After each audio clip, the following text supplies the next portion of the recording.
वंदे मातरम बच्चों last lecture में हमने फ्यूचर टेंस के जो फ्यूचर इंडेफिनिट टेंस जो है उसको कंप्लीट किया है और आज हम शुरू करने जा रहे हैं फ्यूचर कंटिन्यूस टेंस। बच्चों कोई भी कंटिन्यूस टेंस हो उसको कैसे पहचानते हैं इसका एक सिंपल वे मैंने आपको दिया था। प्रेजेंट कंटिन्यूस भी हम कर चुके, पास्ट कंटिन्यूस भी कर चुके और अब है फ्यूचर कंटिन्यूस। बस थोड़े थोड़े चेंजेस के साथ हमारे हर एक टेंसेस कंप्लीट होते हैं। ठीक है, पहचान हमने लिखी है। अब गा घी गे ये शब्द हमने लिखे थे, बस वैसे ही है। बस कंटिन्यू में क्या होगा कि भाई वो जैसे कि महेश लिख रहा होगा, लिखने की क्रिया उसकी कंटिन्यू होगी। ठीक है, अभी उस समय वो लिख रहा होगा। हम वहाँ जा रहे होंगे, हम वो नज़ारा देख रहे होंगे। ठीक है, शायद वो यहाँ आ रहे होंगे। तो प्रत्यय जो हमारे हैं गा गी गे यही निकलते ही रहे होंगे, रहा होगा, गए होंगे, होगा। ठीक है, ऐसे ही प्रत्यय निकलते हैं। बस जो भी क्रिया होती है वो हमारी कंटिन्यू में होती है। ठीक है, देखते हैं। हेल्पिंग वर्ब तो मैंने आपको पहले भी बताया है फ्यूचर टेंस में कौन से हैं, शैल और विल। ठीक है, लेकिन कंटिन्यू है तो शैल विल के साथ बी आ जाएगा, मतलब शैल बी या फिर विल बी। ठीक है, देखते हैं।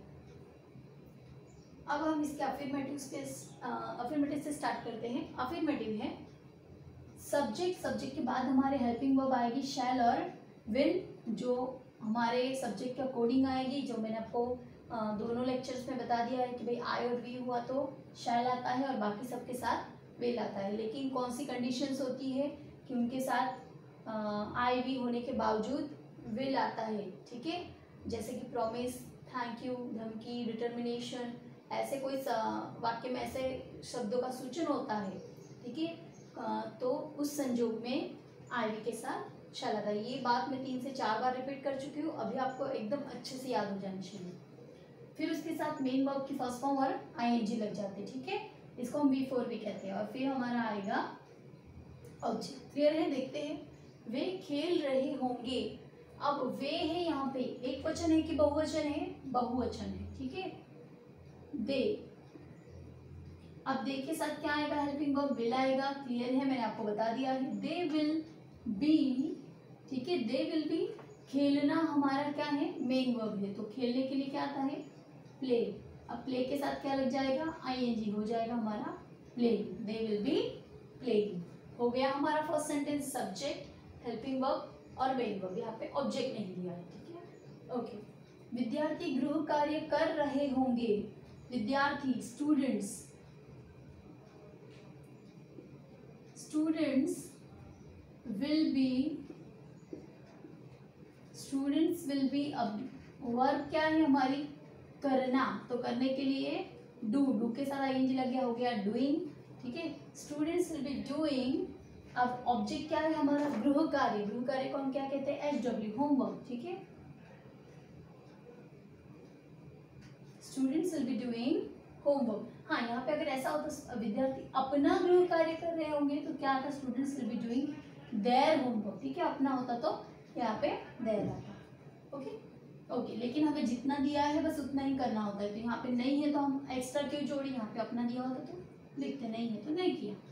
ओके, सब्जेक्ट हुआ, हेल्पिंग वर्ब हुआ, मेन वर्ब हुआ और ये ऑब्जेक्ट हुआ। ठीक है, subject, helping verb, main verb, ING form वाला और ये ऑब्जेक्ट। ओके, अब देखते हैं तीसरा, मैं लिख रही होंगी। मैं फर्स्ट पर्सन सिंगुलर आई के साथ क्या आता है, मैंने आपको हर बार बताया है, क्या आएगा, शैल। आई शैल बी, लिखना हमारी मेन वर्ब है, राइट। राइट के साथ आईएनजी आ जाएगा तो ई निकल जाएगा और यहाँ पे आईएनजी आ जाएगा। ठीक है, आई शैल बी राइटिंग। ठीक है, यहाँ पे ऑब्जेक्ट नहीं दिया है, आई शैल बी राइटिंग। ये हमारा हो गया। ये हुए हमारे फ्यूचर कंटिन्यूअस टेंस के अफर्मेटिव। सब्जेक्ट और हेल्पिंग वर्ब के साथ बी, मेन वर्ब की आईएनजी वाली फॉर्म और ऑब्जेक्ट, इतना ही है। बाकी सारे टेंसेस में ऐसे ही होता है, बस ये हेल्पिंग वर्ब जो है इसमें बदल आता है, बाकी हमारा ऑलमोस्ट स्ट्रक्चर सेम रहता है। अब अफर्मेटिव और नेगेटिव दोनों में चेंजेस क्या है, कुछ है क्या, सेम टू सेम वैसे है, बस will not, will be, shall be in दोनों के बीच में नॉट आ जाएगा, मतलब शैल नॉट बी या फिर विल नॉट बी। बाकी सेम स्ट्रक्चर है, सब्जेक्ट मेन वर्ब की फर्स्ट फॉर्म आईएनजी और ऑब्जेक्ट। क्लियर है? देखते हैं। पहला, वे क्रिकेट नहीं खेल रहे होंगे। वे एक वचन है कि बहुवचन? वह है क्या? वह होता तो एक वचन होता, यहाँ पे क्या दिया है? वे, मतलब बहुवचन है, तो क्या आएगा? दे। अब दे आए हैं तो उसके साथ विल आएगा, नेगेटिव है तो नॉट आएगा। दे विल नॉट बी, ठीक है, ये हमारा हुआ सब्जेक्ट, ये हुआ helping verb, they will not be. अब हमारी मेन वर्ब क्या है? खेलना। खेलना मतलब प्ले, प्ले के साथ आईएनजी लग गया, आ गया प्लेइंग, ठीक है, ये है मेन वर्ब आईएनजी फॉर्म वाली। They will not be playing, object क्या है? क्रिकेट, ठीक है, they will not be playing cricket.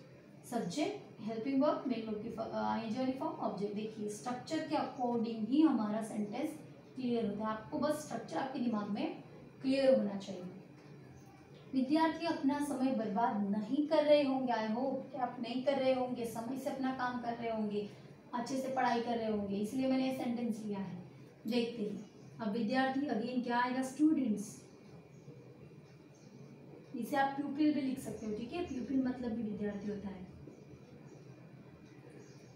Okay, प्यूपिल अपने आप में बहुवचन शब्द है, इसलिए प्यूपिल्स नहीं लेते, प्यूपिल ही लेते हैं। स्टूडेंट एक वचन और स्टूडेंट्स बहुवचन, ठीक है, दोनों में से कोई भी एक ही ले सकते हैं। स्टूडेंट्स, ओके, इसके साथ आएगा will not be, students will not be. Okay, अब तो ये हुआ हमारा सब्जेक्ट और ये हुआ हेल्पिंग वर्ब, ठीक है। अब मेन वर्ब क्या है हमारी? बर्बाद करना। बर्बाद करना, तो बर्बाद के लिए क्या आता है? वेस्ट। वेस्ट को आईएनजी लगा दिया तो हो गया वेस्टिंग, ठीक है। Students will not be wasting अपना समय, मतलब उनका समय, तो students will not be wasting their time. Students will not be wasting their time, विद्यार्थी अपना समय बर्बाद नहीं कर रहे होंगे। वह उनके साथ नहीं जा रहा होगा। वह एक वचन है, थर्ड पर्सन, ही। तो ही के साथ क्या आएगा? Will not be, he will not be, ये हुआ हमारा सब्जेक्ट, ये हुआ helping verb, he will not be. अब हमारी मेन वर्ब क्या है? जाना, तो गोइंग, गो, गो के साथ आईएनजी लगा दिया, हो गया गोइंग, ठीक है, मेन वर्ब आईएनजी वाली। विल नॉट बी गोइंग किसके साथ? ऑब्जेक्ट क्या है? उनके साथ, तो going with them. He will not be going with them. वह उनके साथ नहीं जा रहा होगा। क्लियर है? अफर्मेटिव और नेगेटिव, बस इसमें और इसमें ये नॉट का फर्क है। Subject helping verb shall be या फिर विल बी, मेन वर्ब की आईएनजी वाली form, object. Subject shell will, negative है इसलिए नॉट, शैल नॉट बी या फिर will not be, main verb की आईएनजी वाली फॉर्म और ऑब्जेक्ट। क्लियर हुआ? इतना एकदम आसान है, आप अच्छे से करिए। एक बार में नहीं समझ आया तो वीडियो रिवाइज करके देखिए, अगर कुछ नहीं समझ में आता है तो आप पूछिए, लेकिन अच्छे से करिए, ठीक है। एक्सरसाइज के कुछ सेंटेंस देख लेते हैं। पहला है आई खाली जगह बी खाली जगह, मेन वर्ब दी है कम, कि भाई अब आई के साथ कौन सी हेल्पिंग वर्ब आएगी आपको पता है, और कम की कौन सी फॉर्म लगानी है? आईएनजी वाली, तो वो भी आपका आसानी से आ जाएगा। क्लियर है? शायद मैं आऊँगा या आऊँगी, ठीक है। दूसरा है यू खाली जगह बी खाली जगह टीवी, मेन वर्ब दी है वॉच, तुम टीवी देख रहे होंगे।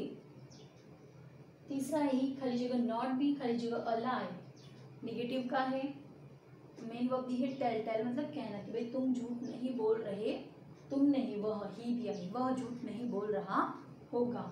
चौथा है मदर खाली जगह नॉट बी खाली जगह द फूड, नेगेटिव है, अगेन नॉट बी दिया है, मेन वर्ब है कुक मतलब खाना बनाना, मदर खाना नहीं बना रही होंगी। पांचवा है दे खाली जगह नॉट बी खाली जगह at that time, main verb दी है स्लीप, वे नहीं सो रहे, वे उस समय नहीं सो रहे होंगे। ठीक है, एकदम आसान है। एक्सरसाइज के सेंटेंस करिए, आपको हेल्पिंग वर्ब लगानी है। ठीक है, शैल या विल में से सही से चुन के, नॉट बी नेगेटिव में नॉट बी लगा दिया है। ठीक है, और फिर मेन वर्ब की आईएनजी वाली फॉर्म लगानी है इन सब की। एकदम आसानी से आपका हो जाएगा। इतना कंप्लीट करिए और टेस्ट की अच्छे से तैयारी करिए।